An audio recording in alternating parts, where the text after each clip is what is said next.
That's you. Hello, good afternoon.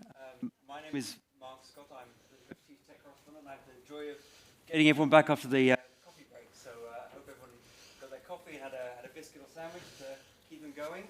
We are here to talk about online content and protecting kids online. But before we do that, I believe you might be able to send questions in by a swap card. I think that's been explained. But I want to kick off. We turn directly to our esteemed panelists. Mostly because it's 1 a.m. in the morning. I think Julie Inman-Grant needs to go first. Julie, thank you so much. She is the E-Safety Commissioner in Australia, so thank you so much. Next to my left is Jeremy Godfrey, Executive Chairperson, and forgive me for massacring this, it's the Commission Mian, more or less, the Irish, soon to be, most recently, the online regulator for online content. And then at the end, Baroness Bevan Kidron, member of the House of Lords, and also chairperson of the Five Rights Foundation, which is focusing on protecting kids online. Before we turn to the panelists, the idea here is to sort of get under the hood a little bit about a push on both sides of the Atlantic when it comes to protecting kids online, specifically around social media content. It goes without saying that many people have concerns about sort of the TikTok genification of kids and how we all kind of both, kids and adults are glued to our phones, doom scrolling through social media. Not to say that social media is inherently bad, but there are some things we need to look at, particularly around kids. And to really... Oh, is that better? I hope everyone can hear me now. So I'm going to massacre a metaphor and look at the Christmases past, future, and present, mostly because with the Australian E-Safety Commissioner, we have some existing content rules for protecting kids online. Jeremy, you are looking at the implementation of the European Union's Digital Services Act with its upcoming content rules, and then Beban, because we're in the UK, there's the online safety bill coming through both the House of Lords and the House of Commons about what may happen here in the UK. But Julie, I'm just going to turn to you first. The goal here is, online content and protecting kids online. The E-Safety Commission in Australia has been doing this, frankly, longer than most. Can you walk us through your approach to this in terms of balancing the ability for kids and adults to interact with digital services, but also to maintain a level of protection, particularly for minors? Sure. Thanks for the opportunity. I know Australia managed to sneak into the Eurovision singing contest, and it's great to be able to sneak into this political discussion as well. We have been in operation regulating big tech for the past 8 years, and the approach we take is in terms of protection through our regulatory schemes. So we actually have complaint schemes from individuals to remediate harm in real time and have very high success rates at 90% in terms of child cyberbullying. We take down image-based abuse material with a 90% success rate, but also have remedial powers to find perpetrators and platforms. We're the online harms regulator. We're also the hotline for Australia. So we take reports of child sexual abuse material, pro-terrorist content, and we have a serious adult cyber abuse scheme. And we also have some fairly potent systemic powers we can talk about through the basic online safety expectations, where we've issued a range of transparency notices.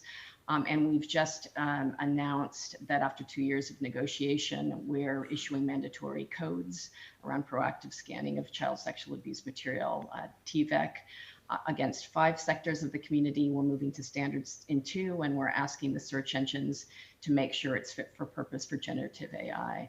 So that's the protection. We all obviously have to bolster that with prevention and what I call proactive change by anticipating tech trends, but also encouraging safety by design and putting the responsibility back on the tech sector to bake in safety protections rather than bolt them on after the damage has been done. Put the onus on them.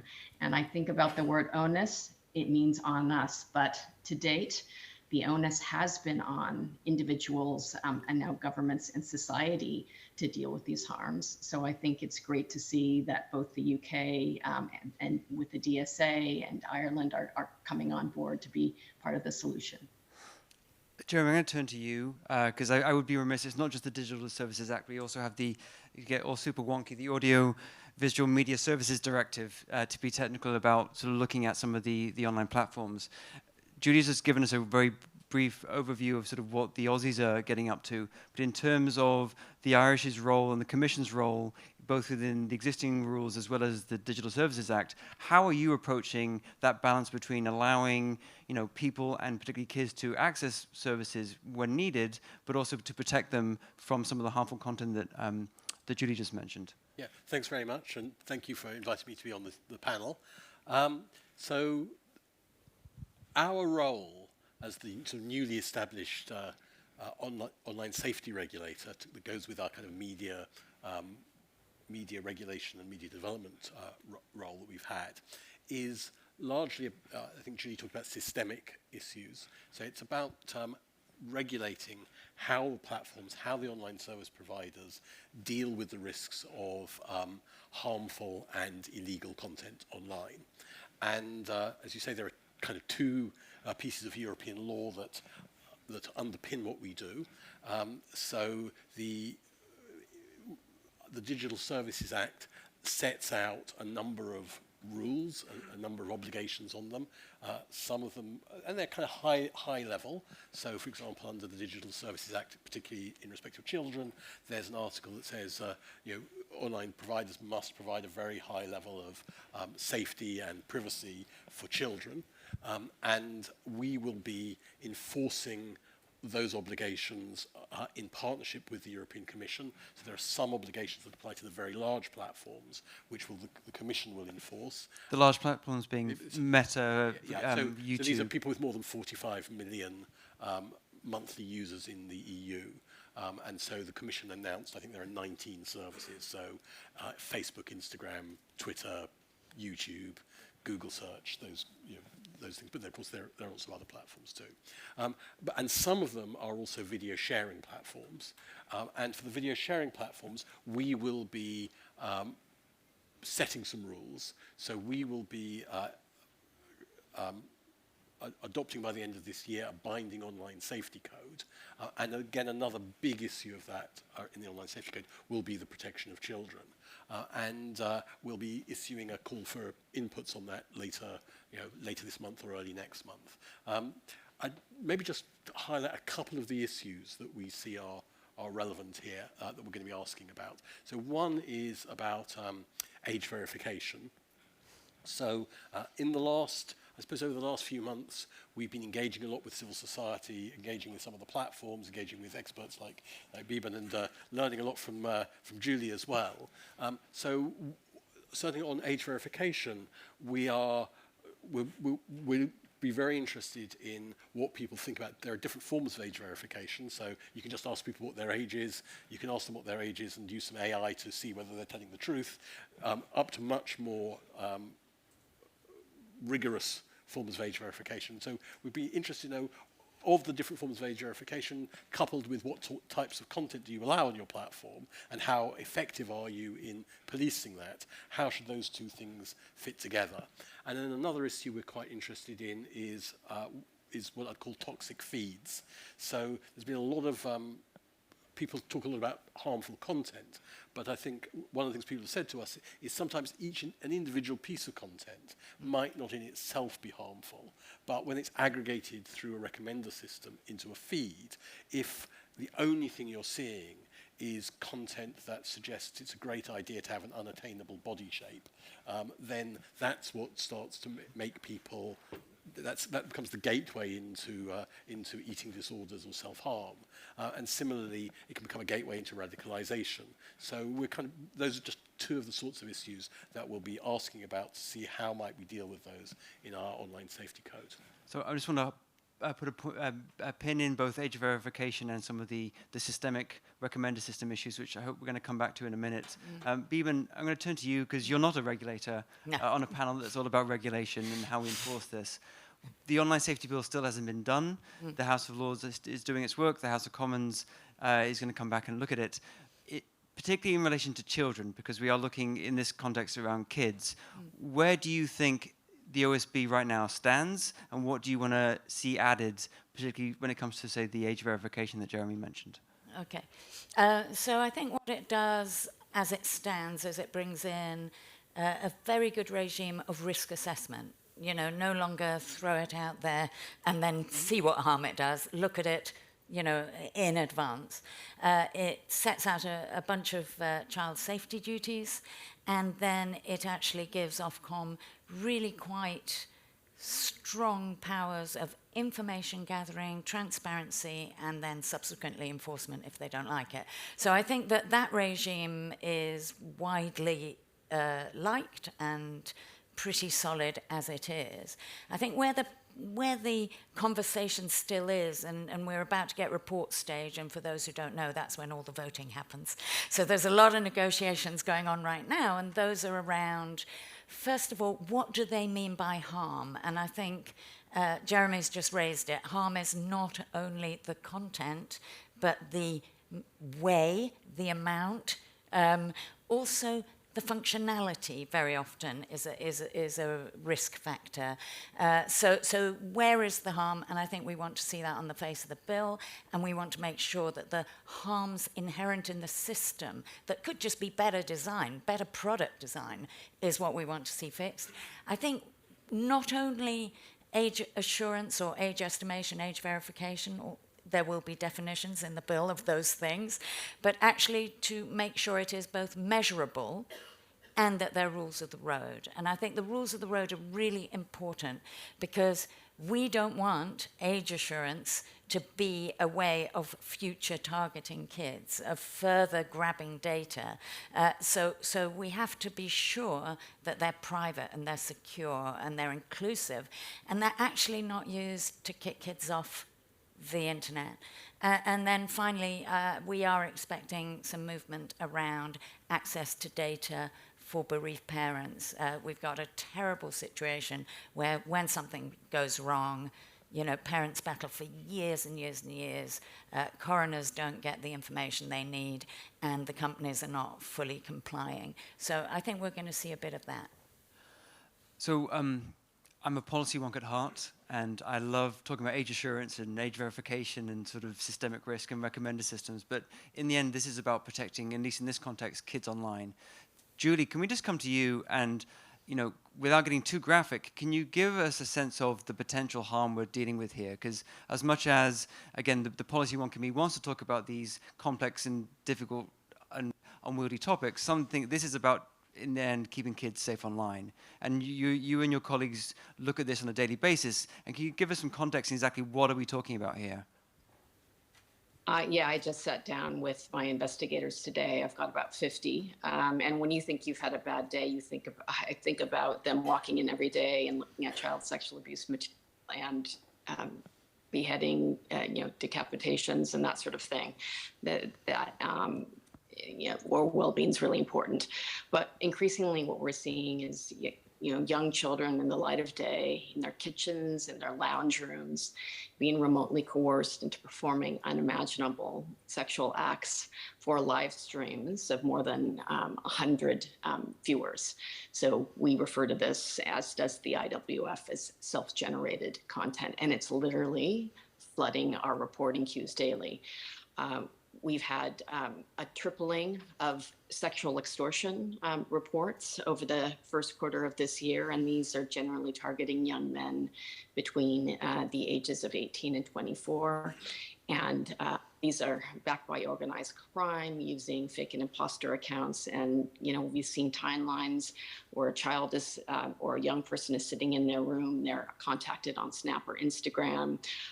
Within an hour, they're sent intimate images themselves to kind of wear them down. They're asked to perform a sex act for the camera.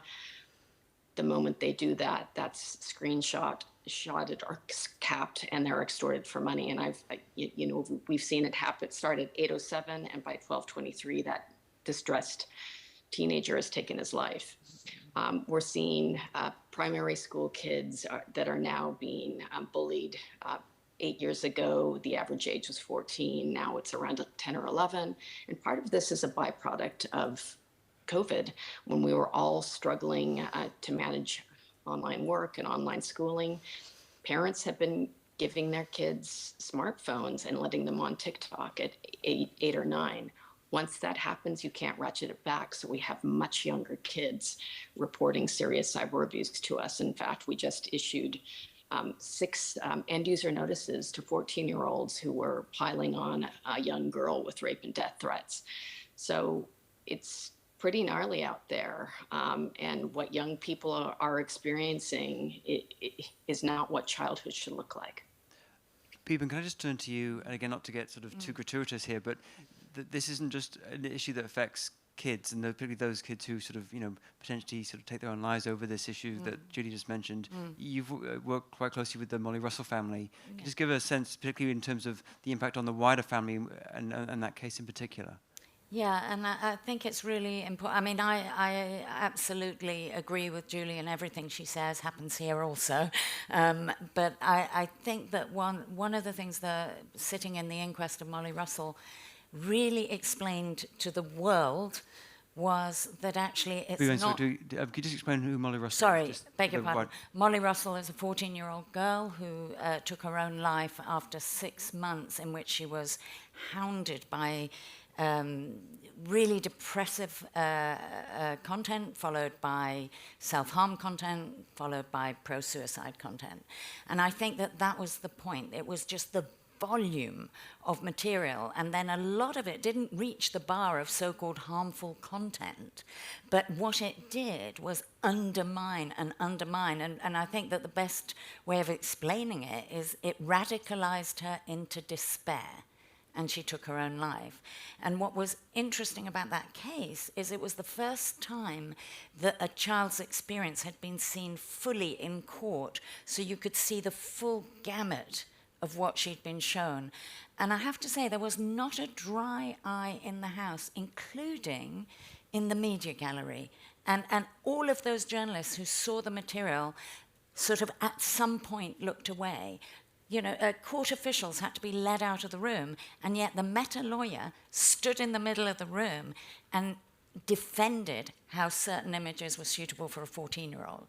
So I think the thing is, it's not just the most awful. It's not only perpetrators and victims, but there are some systemic harms that the system was not properly designed with children in mind. And if I might just say, with AI, we're seeing some exponential growth, and it's very, very hard to see what is real and what is not. And as far as kids are concerned, it's all real. Jeremy, from your perspective from the Commission, it is a difficult line, because as Peeben mentioned, some of this content, although horrific, doesn't sort of meet the bar of illegal or even harmful content. It's just the tidal wave of content continuing looking at this. So from your perspective, and I appreciate you have to work with the European Commission on some of this in terms of who has ownership, if you will, of some of the big social media platforms, but where do you see that line between sort of content that is not very nice but doesn't meet the bar of harmful, and the wider systemic issue that is affecting children in particular? Well, I think it's better to focus on safety than it is on harmful content. So what is harmful or what's not harmful can be quite context dependent. So a piece of research on methods of taking your own life is very useful amongst suicide prevention professionals. It could be very harmful to depressed teenagers. As Peeben said, in the context of the Molly Russell case, it wasn't the individual pieces of content, it was the aggregation of them over a long period of time that led to the harm. So the duty, whether it's a legal duty or just an ethical duty, on the platforms is to protect people, is to make people safe.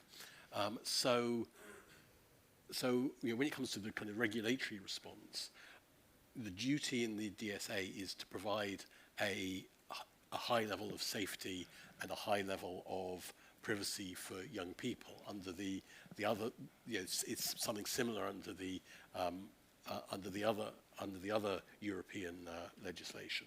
So the question then is, in enforcing it or in setting more detailed rules, I don't think we can just focus on individual pieces of content. It is, how is that content used?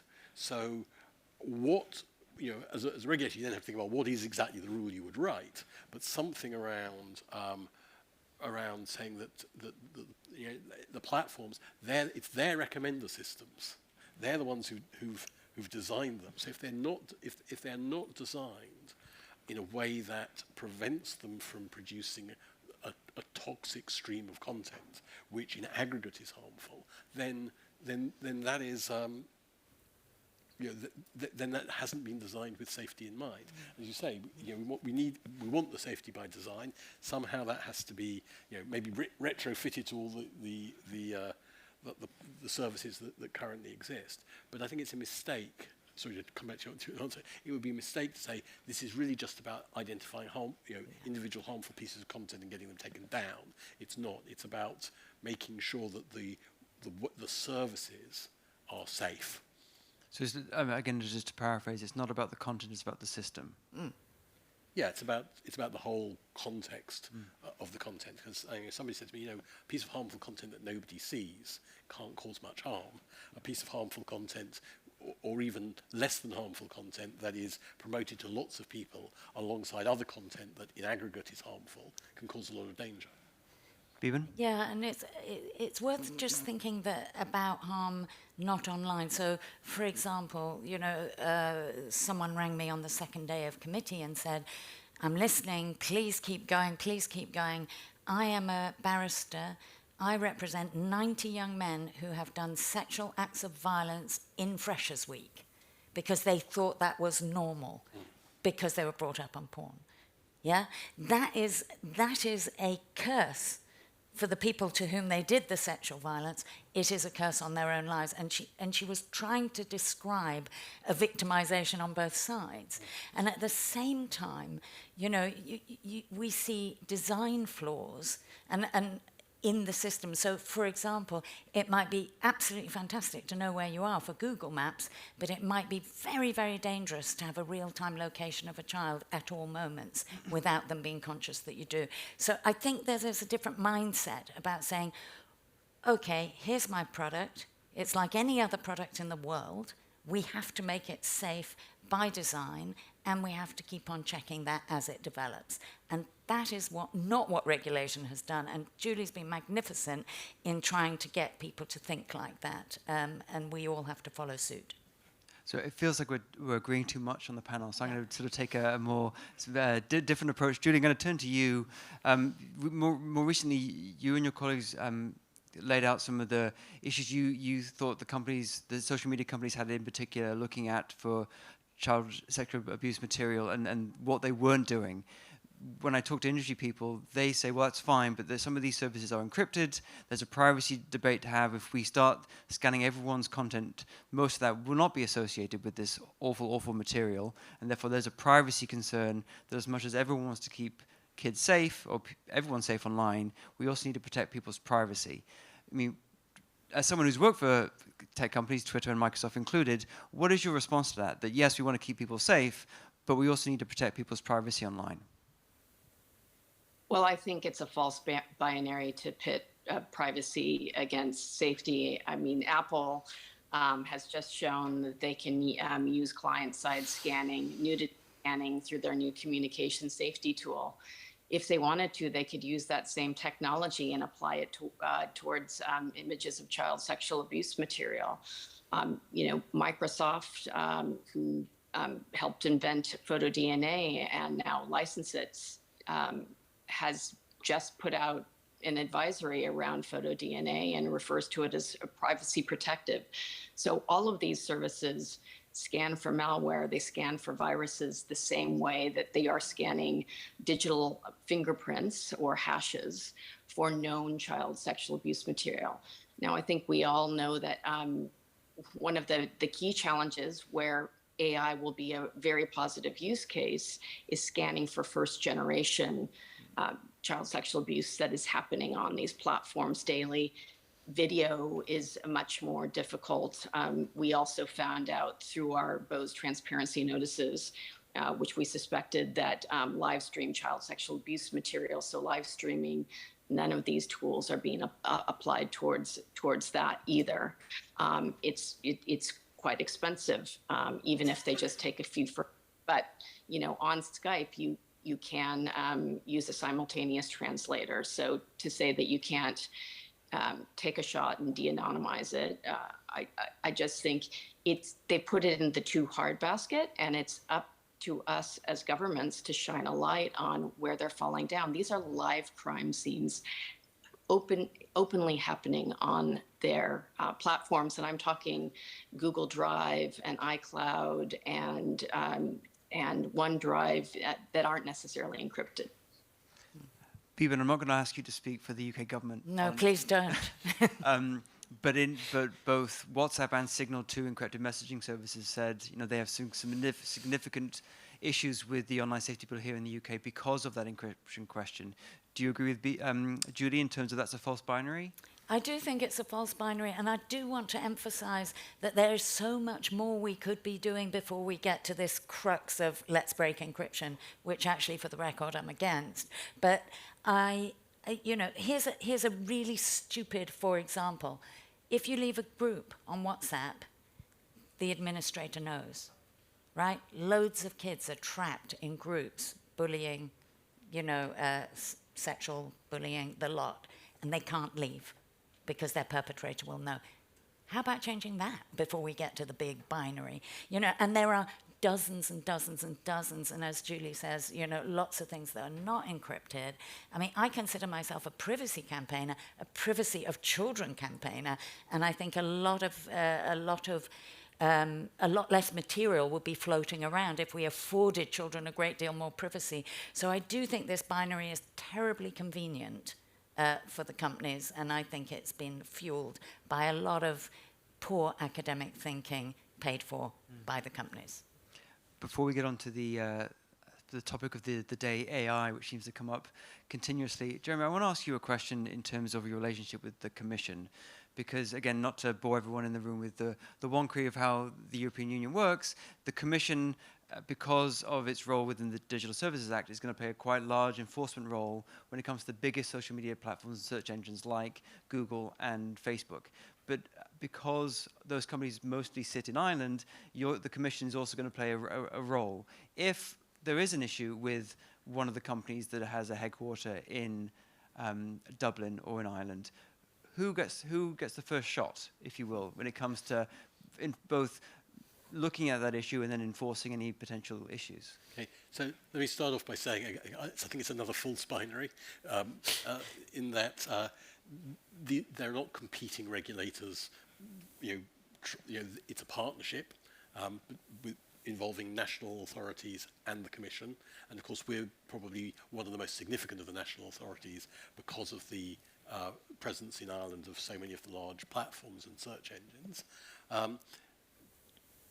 We will be supervising the platforms, both under the Digital Services Act and under the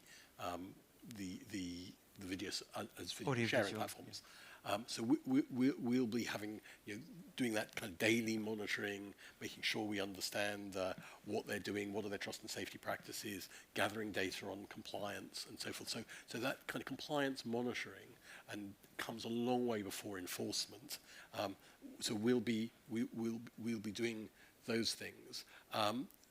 Say from the point of view of all the legislation, the Commission has a particular role in relation to some of the very important additional obligations that the large platforms have in terms of risk assessments and risk mitigation.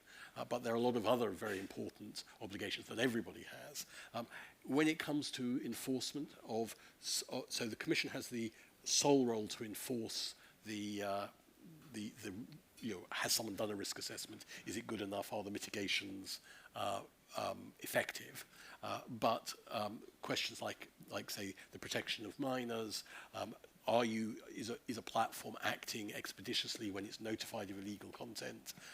Is a platform, those things, when it comes to it, we'll be monitoring the compliance.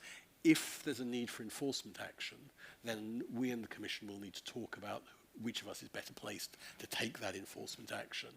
And I think, it's not something that we can sort out theoretically. It's something that we've done pragmatically as things turn up.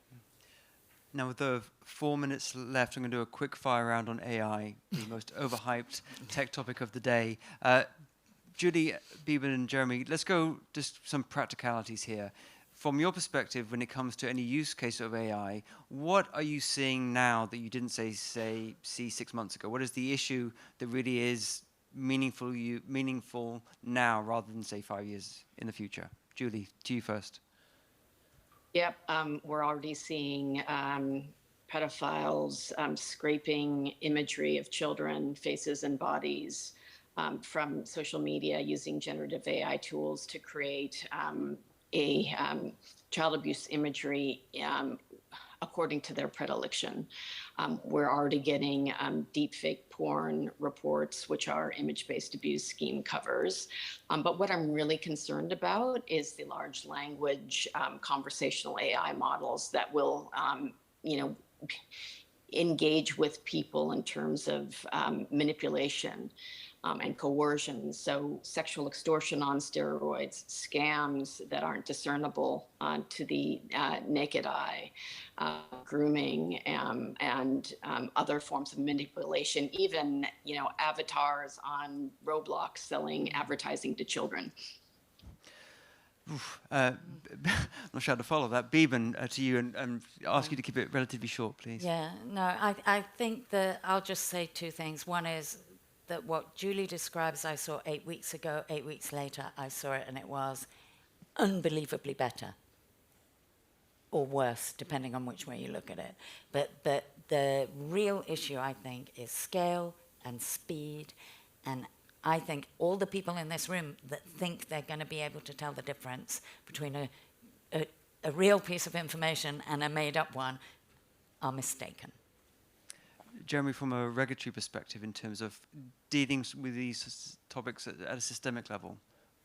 So I think, I was actually going to say exactly what Julie said, that I think we'd be very worried about the deep fakes as yet another form of harmful content, which in a way is just as caught by the existing laws and regulations that we have, but the scale of it, the motivation to use it, is greater. And I think we're also concerned about that from the point of view of disinformation, which is a whole other topic. The other thing I would say is the use of AI and generative AI by the platforms. It's a great opportunity to make sure that safety by design is used before those new services are deployed. And even without there being regulations that insist on it, that is something I think we would really, there'd be no excuse if for platforms not to take into account safety and when they're deploying AI-based services. Okay, so any platforms in the room that you know what to do. We're coming to the end of the panel. I want to say, Julie, thank you for getting up so early to join us from Australia.